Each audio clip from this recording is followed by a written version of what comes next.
निर्वाचनको मिति घोषणा भएपछि मुलुक अब चुनावमा हुमिए पनि प्रतिनिधि सभा र प्रदेशसभाले असो समय गर्नेछन् आफ्नो काम। कान्तिपुर समाचारमा आज मङ्सिर 4 गते हुने चुनावका सुरक्षा रणनीतिको तयारी। प्राविधिक शिक्षा तालिम केन्द्रले अहिलेसम्म किन खोलेन नर्सिङमा भर्ना, सहकर्मी नारायण किलम्बुको रिपोर्ट। अनि किन जाँदैछन् परराष्ट्र मन्त्री चीन भ्रमण, अन्तर्राष्ट्रियमा रुस र टर्कीका राष्ट्रपति बीचको भेटवार्ताको अर्थ र खेलकुदमा साफ अन्डर-20 च्याम्पियनसिपको फाइनलमा भारत र बङ्गलादेश बीचको अपडेट। नमस्कार, अब मुख्य समाचार। सुरु भयो चुनावी चहल पहल। आयोगले गर्यो दल दर्ताको आह्वान। सीट बाँडफाँटका लागि सत्ता गठबन्धनद्वारा कार्यदल गठन, एमालेलाई बढ्यो दबाव। लुम्बिनी प्रदेश पनि विकास र समृद्धिमा चुक्यो। मन्त्री फेरबदलमै रमाउँदा प्रशासनिक खर्च 27 अर्बभन्दा बढी। राजधानी घोषणा गरेको दाङमा संरचना नै छैन। उद्योगिकै उपेक्षाले विशेष आर्थिक क्षेत्र शेष 2 दशकसम्म पनि गतिहीन। पूर्वाधारसँगै पर्याप्त बजेट र नीतिगत सुधारको खाँचो। रुसी राष्ट्रपति पुटिन र टर्कीका राष्ट्रपति तैयब बीच 2 साताभित्रै दोस्रो पटक भेटवार्ता हुँदै आपसी हितसहित रुस युक्रेन युद्ध रोक्नु मुख्य प्राथमिकता। र इङ्ग्लिस प्रिमियर लिगको नयाँ सिजन आजदेखि सुरु। पहिलो दिन लन्डन डर्बीमा आर्सेनलले क्रिस्टल प्यालेसको सामना गर्ने।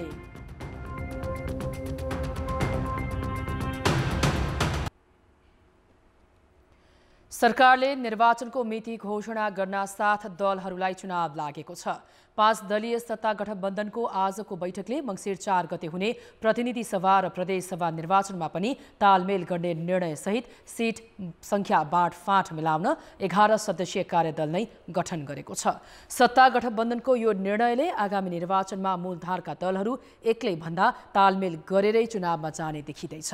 तर सत्ता गठबन्धनभित्रै निर्वाचन क्षेत्रको संख्या बाँडफाँट मिलाउन भने त्यति सजिलो छैन। प्रधानमन्त्री निवास बालुवाटारमा बसेको सत्ता गठबन्धनको बैठकले आगामी चुनावमा पनि मिलेरै जाने निर्णयसहित गठन गरेको कार्यदललाई भदौ पहिलो सातासम्म सिट बाँडफाँडको खाका तयार गर्ने जिम्मा दिएको छ। मङ्सिर 4 गते हुने प्रतिनिधि सभा र प्रदेश सभाको निर्वाचनमा 5 दलीय गठबन्धनको बीच चुनावी तालमेल गरी अगाडि बढ्ने निर्णय गर्यो।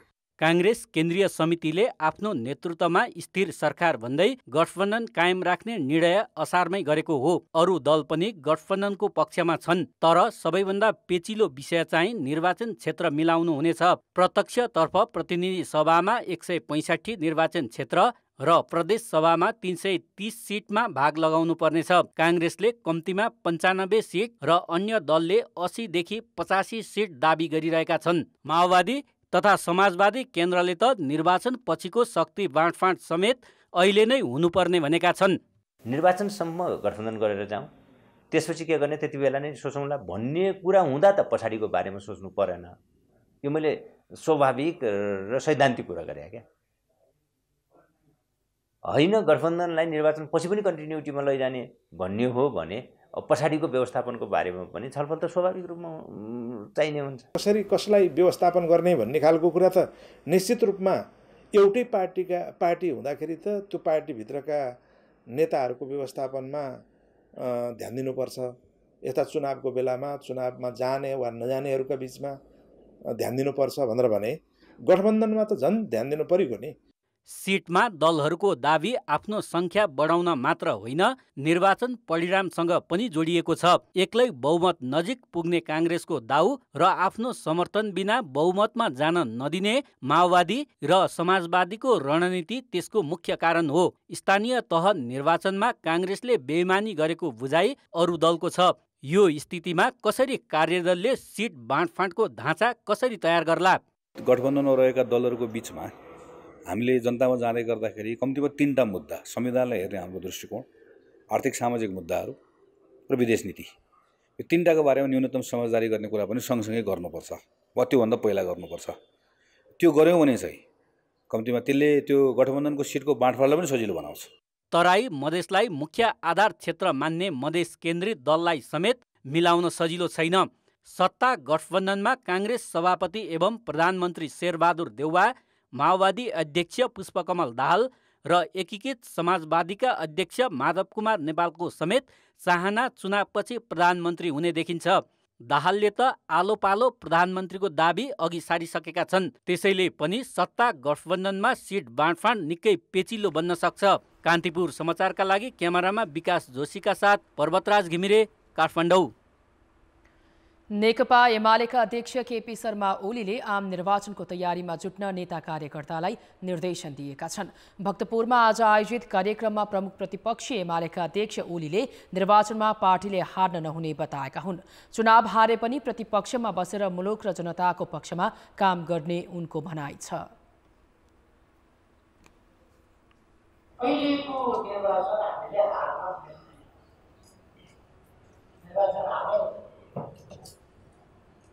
नेकपा एमालेलाई लागेको त्यही छैन, 5 वर्ष प्रतिपक्षमा बस्छ।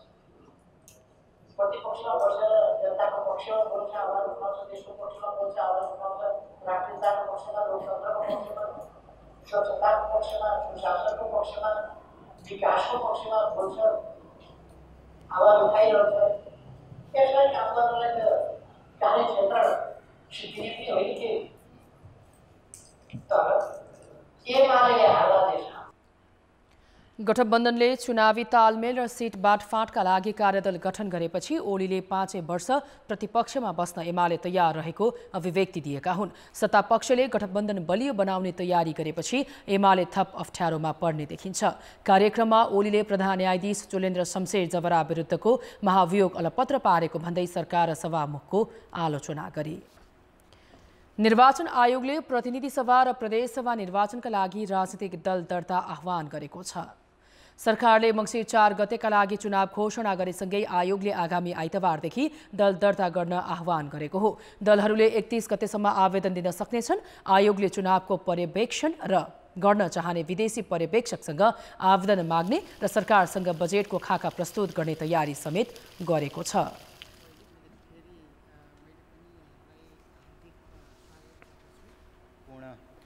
पत्रकार मित्रहरू र हामीले छोटो समयको यो निर्वाचनमा अन्तर्राष्ट्रिय पर्यवेक्षण पनि बोलाउँछौँ हामी। त्यसको लागि पनि आह्वान गर्छौँ, किनभने उहाँहरूलाई भिसा प्रोसेसिङ लगायत कुरा गर्नलाई उहाँलाई करिब 90 दिनको समय आवश्यक पर्दो रहेछ। त्यही भएर इमिडिएट हामीले त्यो सूचना निकालेर जानुपर्ने अवस्था छ। र अब फेरि पनि बिना पैसा बिना बजेट त निर्वाचन सम्भव छैन। अब हामीले एउटा 22 गते प्रधानमन्त्रीज्यूसँग अथवा नेपाल सरकारसँग प्रस्ताव गर्दाखेरि एउटा रफ आइडिया 10 अरबको थियो। 5-7 दिनभित्रमा हामी सबै शाखा महाशाखामा मिटिङ गरेर कसलाई कति पैसा चाहिन्छ भन्ने कुराको एउटा चाहिँ नि खाका तयार गरेर अर्थ मन्त्रालयले पेश गर्छ। निर्वाचन ऐनमा चुनावमा भाग लिन दल दर्ता गर्नुपर्ने व्यवस्था छ। दल दर्ताका लागि निवेदन दिँदा राजनीतिक दलको विवरण, केन्द्रीय कार्यकारिणी समिति, प्रदेश र जिल्ला समितिका पदाधिकारी तथा सदस्यको संख्या, दलले वार्षिक लेखा परीक्षण प्रतिवेदन पेश गरेको मिति समेत उल्लेख गर्नुपर्नेछ। आयोगले आजैदेखि मतदाता नामावली सङ्कलनको काम स्थगित गरेर निर्वाचन कार्यतालिका बनाउन थालेको छ। यस्तै आयोगले मतदाताको पहुँच नपुग्ने ठाउँमा रहेका मतदान स्थल परिवर्तन गर्न स्थलगत अध्ययन गरिरहेको छ। निर्वाचनमा परिचालन हुने जनशक्ति आंकलन तथा अध्यावधिक गर्ने, निर्वाचन सामग्री खरिद प्रक्रिया अघि बढाउनका साथै मतपत्र छपाई, ढुवानी लगायतका कामको सूची बनाउन थालिएको छ। चुनावको मिति घोषणासँगै संसद र सरकारको हैसियत के हुने भन्ने प्रश्न उठिरहेका बेला दलहरूले नै उम्मेदवारी दर्ता नहुँदासम्म सङ्घ र प्रदेशसभा सक्रिय नै रहने भनेका छन्। संसदको अवधि पुरै 5 वर्ष रहने सर्वोच्चको फैसला अनुसार सदन औपचारिक रूपमा टुङ्गिने समय र सरकार काम चलाउ कि कार्यकारी नै भन्नेमा एकमत देखिन्न। चुनाव घोषणा हुनासाथ संसद स्वतः निष्क्रिय हुने एउटा बुझाइ अनि संविधान र सर्वोच्च अदालतको फैसलाले संसदको अवधि किटानीका साथ 5 वर्ष भनेकाले चुनाव हुँदासम्म सदनले काम गर्न सक्ने अर्का थरीको व्याख्या छ। तर संसद सचिवालयले उम्मेदवारी दर्ता नहुँदासम्म सदनले कानुन बनाउने काम नरोक्ने प्रश्न पारेको छ। तत्कालीन संविधान सभाबाट रूपान्तरित व्यवस्थापिकाले पनि मनोनयनको अघिल्लो दिनसम्म काम गरेको उदाहरण संसद सचिवालयले देखाएको छ। योभन्दा अघिल्लो संविधान जारी भइसकेपछि भएको 74 सालको चुनावमा पनि यो समानुपातिको जुन मनोनयन गर्ने दिनभन्दा अघिल्लो दिनसम्म हाउस चलेको हामीसँग दृष्टान्त छ। अब हाम्रो बुझाइमा चाहिँ मनोनयन दर्ता हुनुभन्दा अघिल्लो दिनसम्म यो हाउस रहन्छ भन्ने खालको कुरा हो। प्रतिनिधि सभाको कार्यकालबारे सत्ता पक्ष र विपक्षी दलहरू समेत एकमत देखिन्छन्। प्रदेश सभाको कार्यकाल पनि त्यही हो। पहिले प्रतिनिधि सभाको विघटन गरेर चुनावमा जाने अभ्यास थियो, तर अहिले संविधान र सर्वोच्च अदालतको फैसलाले पनि संसद विघटन गर्न सक्ने प्रावधान राखेको छैन। धेरै हिसाबले क्ल्यारिटी चाहिँ मेरो विचार नोमिनेसनका दिन सिद्धिन्छ भन्यो भने चाहिँ क्ल्यारिटी हुन्छ। योभन्दा अगाडि पनि यो अभ्यास गरिएको छ। जुन दिन नोमिनेसन भयो, जस्तो रूपान्तरित व्यवस्थापिका संसद थियो, त्यो रूपान्तरित व्यवस्थापिका संसद मेरो सम्झना भएसम्म जुन दिन नोमिनेसन भयो त्यसै दिन सिद्धियो। त्यो अभ्यास पनि हामीसँग छ। चुनावको मिति घोषणा भइसकेपछि सरकार काम चलाउ हुने कि नहुने भन्ने बारे दलहरू विभाजित छन्। विपक्षीले सरकार अब काम चलाउमा परिणत भएको भनिरहँदा सत्ता पक्षले संसद जीवित रहँदासम्म सरकार कार्यकारीकै हैसियतमा रहने भनिरहेका छन्। संसदको आयु अझै समय छ। प्रधानमन्त्री अहिले पनि सांसद हुनुहुन्छ। सांसद भएको हुनाले उहाँले राजीनामा नगरी संसद विघटन नगरिकन निर्वाचनको सामान्य अवधिभित्रै रहेर निर्वाचनको मिति घोषणा गर्नुभएको हुनाले उहाँ अहिले काम चलाउ प्रधानमन्त्री होइन, उहाँ अहिले चाहिँ कार्यकारी प्रधानमन्त्री नै हो र कार्यकारी प्रधानमन्त्री भएको हुनाले आचार संहिता लाग्दा पनि उहाँ कार्यकारी प्रधानमन्त्री हुनुहुन्छ। सङ्घमा व्यवस्थापिका र कार्यपालिका दुवै सक्रिय रहने भएपछि प्रदेशमा पनि सोही अनुरूप हुनेछ, तर यो बीचमा प्रदेश सरकार हेरफेर लगायतका विषय भने गौण हुनेछन्। प्रदेश सभा या प्रतिनिधि सभा यो चाहिँ निर्वाचनका लागि मनोनयन दर्ता नगरुन्जेलसम्म यसको म्याद रहन्छ। मनोनयन दर्ता गरिसकेपछि अर्को पदको लागि ऊ चाहिँ क्वालिफाइड भयो, त्यस कारणले मनोनयन दर्तादेखि चाहिँ यो खाली हुने हो प्रदेश सभा पनि। अहिले पनि प्रदेश सभा जीवित छ, किन भन्दा प्रदेश सभाको कार्यकाल संविधानले 5 वर्षको लागि निर्धारण गरेको छ। त्यसबाहेक अन्य व्यवस्था न त हाम्रो कुनै कानुनले न त संविधानले बोलेको हुनाले अहिले पनि प्रदेश सभा जीवितै छ। निर्वाचन आयोगले प्रतिनिधि सभाको कार्यकाल 5 वर्षको हुने र मक्सिर 21 गतेसम्म रहने भनेको छ, तर मनोनयन दर्तापछि संसद स्वत सकिने बुझाइमा सरकार र राजनीतिक दलहरू छन्। आयोगले दशैं लगत्तै उम्मेदवारी मनोनयन थाल्ने भनेकाले सङ्घीय संसद र 7वटै प्रदेश सभाले असोजको पहिलो सातासम्म आफ्नो काम गर्न पाउने देखिन्छ। कान्तिपुर समाचारका लागि जिल्ला ब्युरोहरूको सहयोगमा क्यामेरामा श्याम श्रेष्ठका साथ बाबुराम तिमिल सिन्हा, काठमाडौँ। स्थानीय निर्वाचन गराएको करिब 2.5 महिनापछि सरकारले प्रतिनिधि सभा र प्रदेशसभा सदस्य निर्वाचनको मिति तोकेपछि सुरक्षा निकायले आन्तरिक तयारी सुरु गरेका छन्। मङ्सिर 4 गतेका लागि तय भएको निर्वाचनलाई शान्तिपूर्ण बनाउन सुरक्षा निकायले तयारी सुरु गरेका हुन्। स्थानीय तहको निर्वाचनका बेला सुरक्षा कमजोरी भएको भन्दै निर्वाचन आयोगले असन्तुष्टि जनाइरहेका बेला प्रतिनिधि सभा र प्रदेशसभाको चुनावी सुरक्षा रणनीति कस्तो बनाउने तयारी हुँदैछ त? सरकारले आगामी मङ्सिर 4 गते प्रदेश र प्रतिनिधि सभाको निर्वाचनको मिति तय गरेसँगै सबैभन्दा चासोको विषय अब सुरक्षा बनेको छ। गत स्थानीय तहको निर्वाचनमा भएका दुर्घटना र घटनालाई सच्याउँदै आगामी प्रदेश र प्रतिनिधि सभा निर्वाचनका लागि कसरी सुरक्षा व्यवस्था तयार हुन्छ त्यो सबैको चासोको विषय बनेको छ। स्थानीय तहको जस्तै प्रदेश र प्रतिनिधि सभाको चुनाव पनि एकै चरणमा हुँदैछ। गत वैशाख 30 गतेको स्थानीय तहको निर्वाचनमा 1 लाख म्यादीसहित करिब 2,64,000 सुरक्षाकर्मी खटाइएको थियो। तैपनि स्थानीय तहको निर्वाचनको सुरक्षालाई लिएर निर्वाचन आयोगले प्रश्न उठायो। विशेष गरी निर्वाचनको समयमा भएका केही अप्रिय घटनासँगै आयोगले सोचेभन्दा कम मत खसेपछि सुरक्षामा प्रश्न उठेको थियो। निर्वाचनमा प्रहरी चलाएको गोली लागेर एकसहित विभिन्न घटनामा 4 जनाको मृत्यु समेत भएको थियो। 105 मतदान स्थलमा प्रहरीले गोली नै चलाएको थियो। मतदानदेखि मतगणनासम्मका 749वटा घटनामा प्रहरीले मात्रै 637 राउन्ड गोली चलाउनु परेको स्थानीय तहको अनुभव छ। यसलाई आधार बनाएर नेपाल प्रहरीले आगामी चुनावको सुरक्षा रणनीति बनाइरहेको छ। यो बिचमा केही घटनाहरू क्राइमहरू कसरी बढेर गएको छ, हामीसँग के थ्रेड हुनसक्छ भन्ने बारेमा हामी स्थानीय प्रहरीदेखि लिएर हाम्रो जुन प्रदेश प्रहरीबाट सबैबाट सूचना सङ्कलन गरेर उहाँहरूले चाहिँ गरेको थ्रेट एसेसमेन्ट, थ्रेटको इभ्यालुएसनको आधार प्लस अन्य हाम्रो विभिन्न सूचनाको स्रोतलाई पनि आधार मानेर हामी केन्द्रीय हाम्रो जुन थ्रेट एसेसमेन्ट गरेर अनि अगाडि बढ्छौँ। चुनावका लागि गृह मन्त्रालयले गृह सचिवको नेतृत्वमा 4वटै सुरक्षा निकाय रहने केन्द्रीय निर्वाचन सेल तयार पार्नेछ। नेपाल प्रहरी, सशस्त्र प्रहरी बल र नेपाली सेनाभित्र पनि निर्वाचन सुरक्षाका लागि छुट्टै परिचालन संयन्त्र तयार पारिँदैछ। केन्द्र र प्रदेश सरकारसँग जोडिने निर्वाचन भएकाले गृहले एकीकृत सुरक्षा रणनीति बनाउनेछ। चुनौती भनेको हामीलाई मतदान केन्द्रबाट जिल्ला सदरमुकामसम्म वा निर्वाचन आयोगले तोकेको स्थानसम्म जहाँ काउन्टिङ हुन्छ त्यो स्थानसम्म मतपत्र ढुवानी मतपेटिका ढुवानीमा केही च्यालेन्ज हुनसक्छ, तर त्यसलाई हामीले सहज बनाउनुपर्छ जस्तो लाग्छ। अहिले त हामी प्रारम्भिक चरणमै छौँ। चुनावमा सेना समेत परिचालन गरिनेछ, तर त्यसका लागि राष्ट्रिय सुरक्षा परिषदको सिफारिसलाई राष्ट्रपतिले स्वीकृति दिनुपर्नेछ। कुनै समूहले निर्वाचन बहिष्कार नगरेको अवस्थामा सरकार, राजनैतिक दल र उनीहरूका कार्यकर्ताको शैलीले नै आगामी निर्वाचन कति सुरक्षित रहन्छ भन्ने देखाउनेछ। कान्तिपुर समाचारका लागि क्यामेरामा पशुपति बुढाथोकीका साथमा रमेश धमला, काठमाडौँ। अब जनताको आवाज आज हामीले सातै प्रदेशमा सोधेका छौँ। मङ्सिर 4 गतेको लागि सरकारले चुनाव घोषणा गरिसकेको छ। तपाईँलाई कस्तो लागेको छ?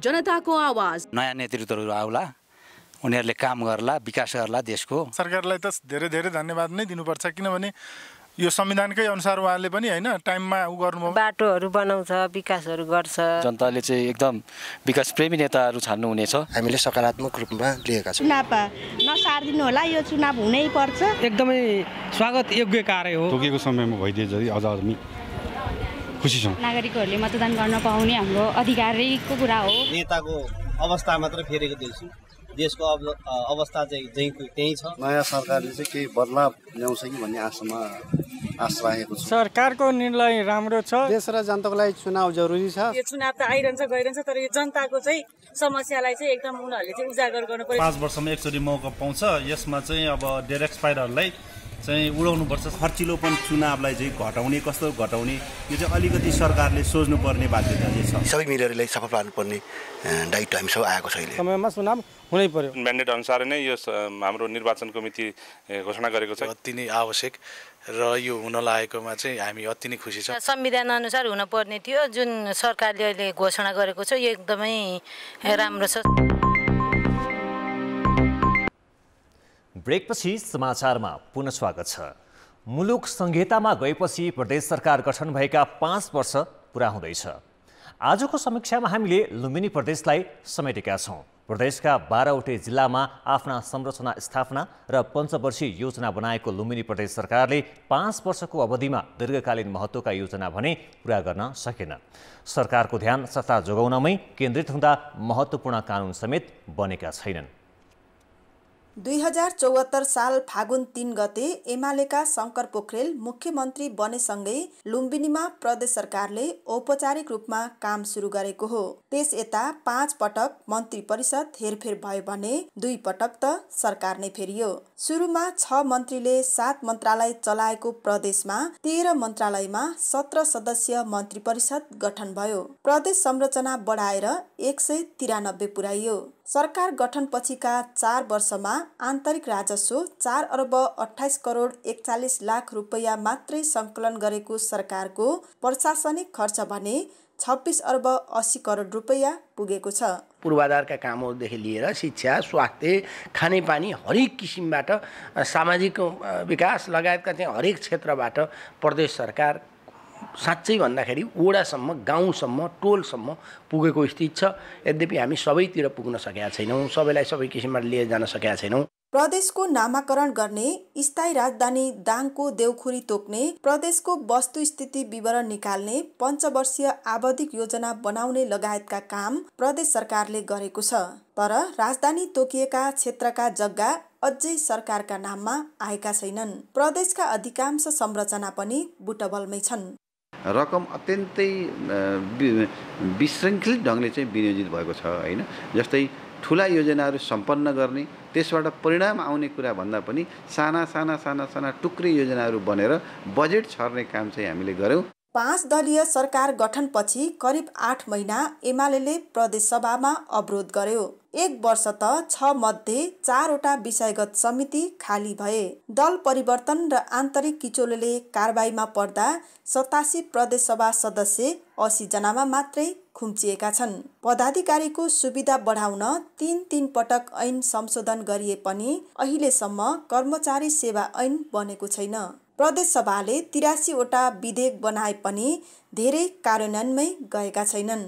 2 वर्ष कोभिडले खायो, त्यसपछि अब सरकार परिवर्तनका कुरा आउने भए, सरकार परिवर्तन हुँदा समिति खाली भयो, समिति खाली हुँदा समितिको बैठक बस्न सकेन, समितिको बैठक बस्न नसक्दाखेरि समितिमा छलफल हुने कानुनहरू समितिमा गएर छलफल हुन सकेन। पुँजीगत खर्च राम्रो भएको प्रदेश सरकारले दीर्घकालीन योजना बनाउनुको सट्टा मठ मन्दिर मस्जिद नेताका शालिग निर्माणका नाममा धेरै बजेट छुट्याएको छ।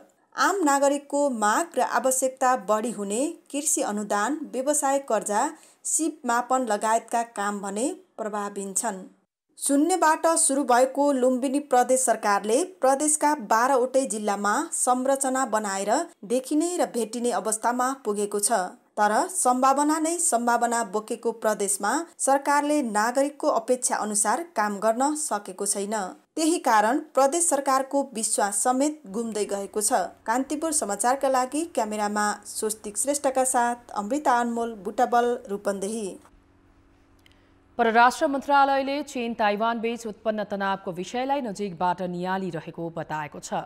परराष्ट्र मन्त्रालयले आज गरेको पत्रकार सम्मेलनमा प्रवक्ता सेवा लम्सालले नेपाल एक चीन नीतिप्रति प्रतिबद्ध रहेको बताइन्। तर पछिल्लो परिस्थितिलाई नेपालले नजिकबाट हेरिरहेको उनको भनाइ छ। यो घटनाक्रम अहिले लेटेस्ट हो। हाम्रो यो के अरे माननीय परराष्ट्र मन्त्रीजीको भ्रमणको धेरै अगाडिदेखिको यसमा छलफल र तयारी रहेको अवस्था हो। तपाईँलाई मैले अघि भनेको यसैमा आज पनि मैले के भने निमन्त्रणा हामीले धेरै अगाडि प्राप्त भएको हो। निमन्त्रणा प्राप्त भएपछि हाम्रो तयारी बैठकहरू भएर विभिन्न भएर दुवै पक्षको अनुकूलतामा यसैबीच परराष्ट्र मन्त्री नारायण खड्का अर्को साता चीन भ्रमणमा जाने भएका छन्। भ्रमणको उद्देश्य र द्विपक्षीय सम्झौता लगायतका विषय भने मन्त्रालयले खुलाएको छैन। माध्यमिक शिक्षा परीक्षा एसईई को नतिजा सार्वजनिक गरिएसँगै कक्षा 11 मा अधिकांशमा नयाँ भर्ना प्रक्रिया सुरु भयो। तर स्वास्थ्य शिक्षाको नर्सिङको भर्ना भने अझै सुरु हुन सकेको छैन। कानुनी र प्राविधिक समस्या देखाउँदै प्राविधिक शिक्षा तथा व्यावसायिक तालिम परिषद CTEVT-ले नर्सिङमा भर्ना प्रक्रिया नै अघि बढाउन नसकेको हो। यसले अभिभावक समेत अन्योलमा परेका छन्। प्राविधिक शिक्षा तथा व्यावसायिक तालिम परिषद CTEVT अन्तर्गत नर्सिङको पढाइ हुने शैक्षिक संस्था 2 वर्ष अघिसम्म 111 वटा रहेकोमा हाल 31 वटामा सीमित छ। नर्सिङको पढाइप्रति धेरै विद्यार्थीको रुचि भए पनि कानुनी झमेलाकै कारण 80 वटा नर्सिङ कलेज बन्द भएका छन्। यसले धेरै विद्यार्थी आफ्नो रोजाइको विषय पढ्नबाट वञ्चित हुने अवस्था आएको छ। अर्कोतिर CTEVT-ले एसई को नतिजा सार्वजनिक भएको 10 दिन भइसक्दा समेत अरू सबै विषयको भर्ना खोले पनि नर्सिङमा प्रक्रिया नै अघि बढाएको छैन। यो अहिले झन् मेधावी विद्यार्थीलाई भर्ना गर्नुपर्ने ठाउँमा अन्त भर्ना गरिसकेपछि यहाँ भर्ना हुँदाखेरि हामीलाई पनि प्रब्लम भएको छ। योभन्दा अगाडिको रिजल्ट पनि नर्सिङमा त्यति राम्रो आइरहेको छैन ग्रेडिङ सिस्टमले गर्दाखेरि। अहिले पनि त्यही कारणले अरू संकायमा भर्ना भएपछि छनौट भइसकेका विद्यार्थी आउँदाखेरि नर्सिङलाई नराम्रो असर पर्छ भनेर हामी सबै नर्सिङका कलेज सञ्चालकहरूले चाँडै भर्ना गर्नुपर्छ भनेर माग गरिरहेछौँ। त्यसो त अघिल्लो वर्ष पनि CTEVT-ले नर्सिङमा ढिलो गरेर मात्र भर्ना प्रक्रिया अगाडि बढाएको थियो। समयमै भर्ना नखोल्दा नर्सिङ नै पढ्ने भनेर बसेका विद्यार्थी दुविधामा परेका छन्। अहिले भर्ना नगरी बस्दा पछि नर्सिङ समेत पढ्न नपाए विद्यार्थीको भविष्य अन्योलमा पर्ने चिन्ता अभिभावकको देखिन्छ। सबै विषयको पढाइ सुरु हुन थाली हुने बेला भयो। भर्ना भइसके यो एसईको रिजल्ट भएको पनि 10 दिन भइसक्यो। अझै पनि त्यो नर्सिङको बारेमा किन भर्ना गर्न किन ढिलो गरेको किन यो विलम्ब गरेको यसले गर्दाखेरि वास्तवमा यो बच्चाहरूको मानसिक स्थिति पनि ठिक छैन कि जस्तो लाग्न थालेको छ। अहिले चिकित्सा शिक्षा आयोगले अनावश्यक बक्सेडा निकाल्दा नर्सिङमा भर्ना प्रक्रिया अघि बढाउन ढिलाइ भएको CTEVT-ले आरोप लगाएको छ। त्यति मात्र होइन, आयोगले यसै वर्ष 65 वटा शैक्षिक संस्थालाई माथिल्लो कक्षा सञ्चालनको अनुमति दिएका 105 वटा शैक्षिक कार्यक्रम र नर्सिङमा सिट निर्धारण नगरिदिँदा पनि समस्या भएको CTEVT-को भनाइ छ। भर्ना ज्यादै न्यून गरी राखेका छौँ। त्यसको मूल कारण भनेको राष्ट्रिय शिक्षा ऐन हो। ऐनमा परिमार्जन नभएसम्म हामीले मात्रै गर्न सक्ने अवस्थाहरू आउँदैन। यसको लागि हामीले सम्बद्ध निकायहरूमा हामीले आग्रह गरेका छौँ, लेखेका छौँ। धेरै जसो नर्सिङ क्याम्पस बन्द हुँदा विद्यार्थीहरू नर्सिङ शिक्षा अध्ययन गर्नबाट वञ्चित छन्। भर्नाका बेला देखिने कानुनी झमेला समयमै समाधान गरी विद्यार्थीले चाहेको विषय पढ्न पाउने सुनिश्चित गर्न आवश्यक छ। कान्तिपुर समाचारका लागि क्यामेरामा रूप कोइराला र पशुपति बुढाथोकीका साथ नारायण किलम्बु, काठमाडौँ। अर्थ र विकास। विशेष आर्थिक क्षेत्र अर्थात् सेजमा उद्योग स्थापना गरेर बढ्दो व्यापार घाटा कम गर्ने योजना सरकारको छ। तर अपेक्षित रूपमा उद्योगी आकर्षित नभएपछि सेजले गति लिन सकेको छैन। सरकारले 7 प्रदेशमा गरी 11वटा यस्ता विशेष आर्थिक क्षेत्र स्थापना गर्ने बताएको छ। तर न स्थापनाले गति लियो न त बनेका क्षेत्रमा उद्योगीले नै रुचि देखाएका छन्। मुलुकलाई औद्योगिकरण गर्न भन्दै विशेष आर्थिक क्षेत्र सेजको अवधारणा ल्याएको 2 दशक बितिसक्दा पनि यसले गति लिन सकेको छैन। आर्थिक वर्ष 2056-57 को बजेट वक्तव्यमा विशेष आर्थिक क्षेत्रको अवधारणा आएको हो। पछि 2075-76 र 76-77 को बजेटमा प्रत्येक प्रदेशमा 1-1वटा समेत गरेर 11वटा सेज स्थापना गर्न विशेष आर्थिक क्षेत्र प्राधिकरण नै स्थापना गरियो। तर पनि न सेजले सोचे अनुसारको गति लिन सकेको छ न त उद्योगी नै आकर्षित भएका छन्। सेज स्थापना गर्न 42 अर्ब 59 करोड रुपियाँ आवश्यक पर्ने भए पनि पर्याप्त बजेट विनियोजन नहुँदा ढिलाइ भएको छ। 12 वर्ष करिब लागेको रहेछ मैले पनि हेरेँ।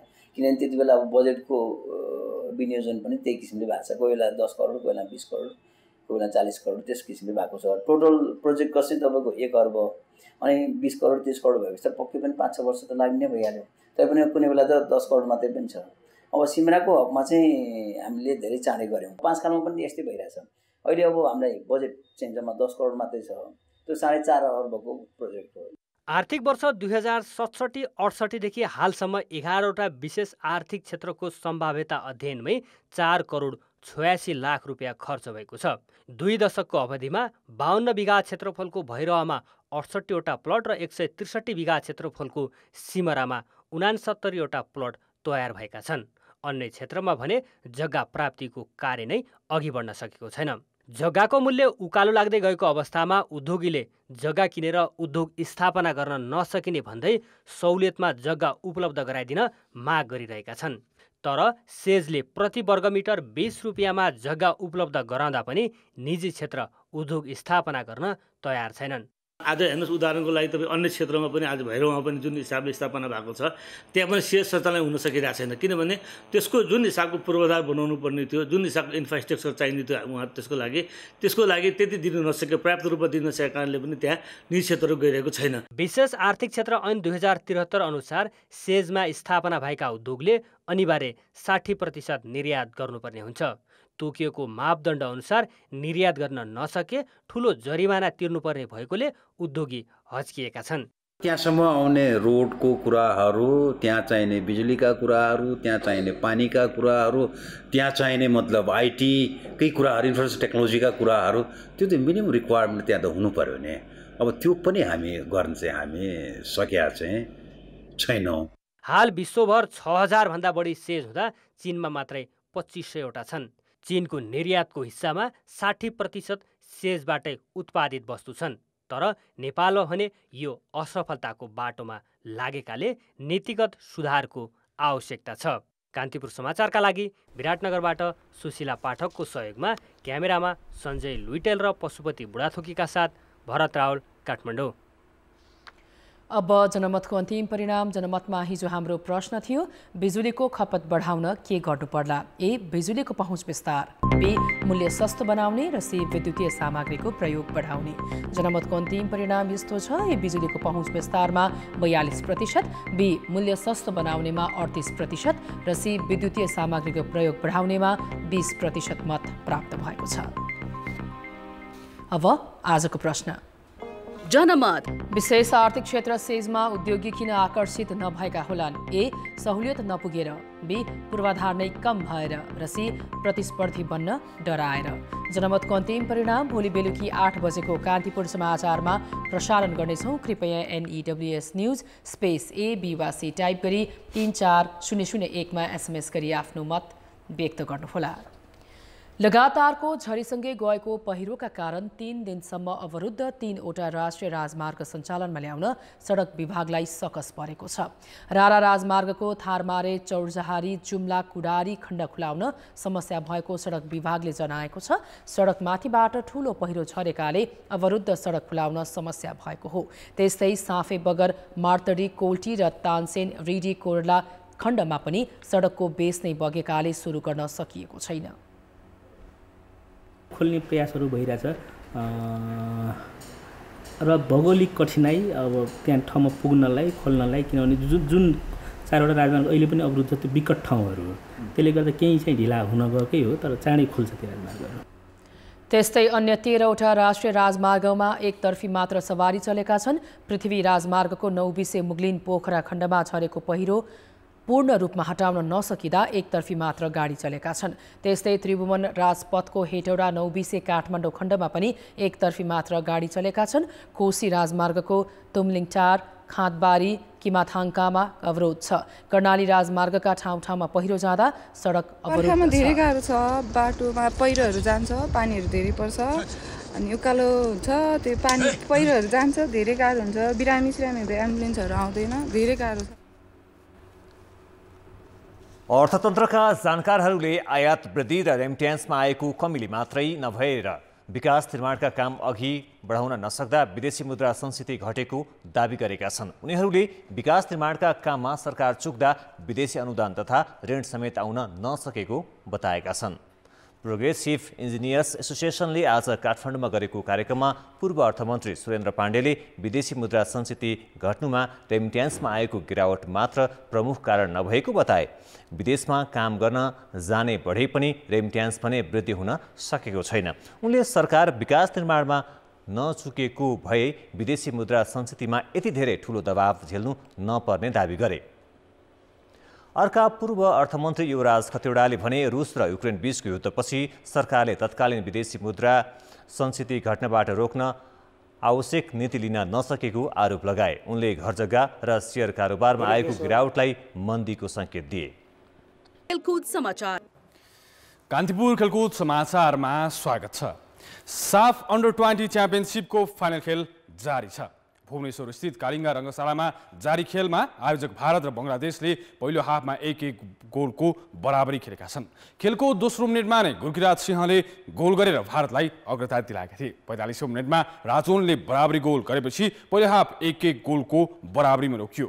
दोस्रो हाफ सुरु भएको मात्रै 3 मिनेटमा सहिम मियाले गोल गरी बङ्गलादेशलाई 2-1 गोलले अघि राखे। 60औं मिनेटमा भारतका गुरकिरात सिंहले व्यक्तिगत दोस्रो गोल गरेपछि खेल 2-2 गोलको अवस्थामा आएको छ। उसले यसअघि 2019 मा बङ्गलादेशलाई हराएर उपाधि उचालेको थियो। यता बङ्गलादेश 2 पटक फाइनल पुगेर पनि उपाधि उचाल्नबाट वञ्चित भएको थियो। 2 पटकको च्याम्पियन नेपाल भने यसअघि नै लिग चरणबाट बाहिरिएको छ। मङ्सिर पहिलो साता हुने प्रतिनिधि सभा र प्रदेश सभा चुनावका कारण 9 राष्ट्रिय खेलकुद प्रभावित नहुने राष्ट्रिय खेलकुद परिषदले बताएको छ। मङ्सिर 4 गते निर्वाचन हुँदैछ। त्यसअघि घरेलु खेलकुदको सबैभन्दा ठूलो प्रतियोगिता राष्ट्रिय खेलकुद असोज 28 देखि कार्तिक 3 गतेसम्म गण्डकी प्रदेशले आयोजना गर्दैछ। निर्वाचनका बेला विभागीय टोली Tribhuvan army, Nepal police club र सशस्त्र प्रहरी बल एपीएफले खेलाडीलाई पनि ड्युटीमा खटाउँछन् कि भनेर प्रतियोगिता सारिने आशंका गरिएको थियो, तर परिषदले तोकिएकै मितिमा आयोजना गर्ने प्रश्न पारेको छ। मङ्सिर 4 को आम निर्वाचन जो सरकारले हिजो मात्र मिति तय गरेको छ, त्योभन्दा 1 महिनाभन्दा अगाडि नै हाम्रो 9 राष्ट्रिय खेलकुद सम्पन्न हुँदैछ। सुरु होइन, सम्पन्न हुन्छ। दोस्रो, अब खेलाडीहरू जो विभागमा रहेका छन् त्यो चाहिँ सबै फोर्सको सबै मान्छे त खेलाडी होइनन्। त्यस कारणले खेलाडी बाहेक अन्य चाहिँ फेरि फोर्सका अन्य सदस्यहरूलाई परिचालन गर्ने गरी प्रहरीले सोचिराखेको हुनुपर्छ र त्यसै गरी नै सोच्ने कुरा हुन्छ। प्रतियोगिताको तयारीका लागि बजेट निकासा भइसकेको छ। पूर्वाधार निर्माणको काम अन्तिम चरणमा पुगेको छ भने प्रतियोगिताका लागि विभिन्न समिति र उपसमिति पनि गठन भइसकेको छ। यसअघि कोरोना र स्थानीय निर्वाचनका कारण प्रभावित हुँदा प्रतियोगिता आयोजना हुन 2 पटक ढिला भइसकेको छ। कान्तिपुर खेलकुद समाचारहरूलाई यति नै। अब मौसम सम्बन्धी जानकारी।